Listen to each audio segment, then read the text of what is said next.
ప్రపంచ నాయకులు హామీ ఇచ్చారు. జాతీయ వార్తలు. ప్రధానమంత్రి నరేంద్ర మోడీకి డొమినికా అత్యున్నత జాతీయ గౌరవాన్ని అందించింది.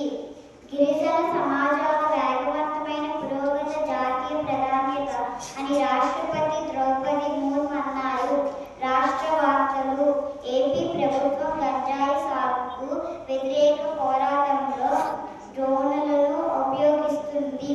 క్రీడా వార్తలు. బీహార్లో జరుగుతున్న మహిళల ఆసియా హాకీ ట్రోఫీలో భారత్ 13-0తో థాయిలాండ్ను చిత్తు చేసింది. ఈనాటి వాతావరణం. గరిష్ట ఉష్ణోగ్రత 32 డిగ్రీలు సెల్సియస్లు, కనిష్ట ఉష్ణోగ్రత 19 డిగ్రీలు సెల్సియస్లు. వార్తలు సమాప్తం. ధన్యవాదాలు. ఈనాటి స్ఫూర్తి చెప్పబోతున్నది మోహన్.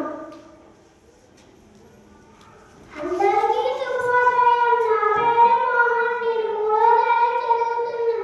ఈనాటి స్ఫూర్తి. జ్ఞానం అంటే సంపాదించుకుని వచ్చేది కాదు, మనలో ఉన్న అజ్ఞానాన్ని తొలగించుకుని వచ్చేది. ధన్యవాదాలు.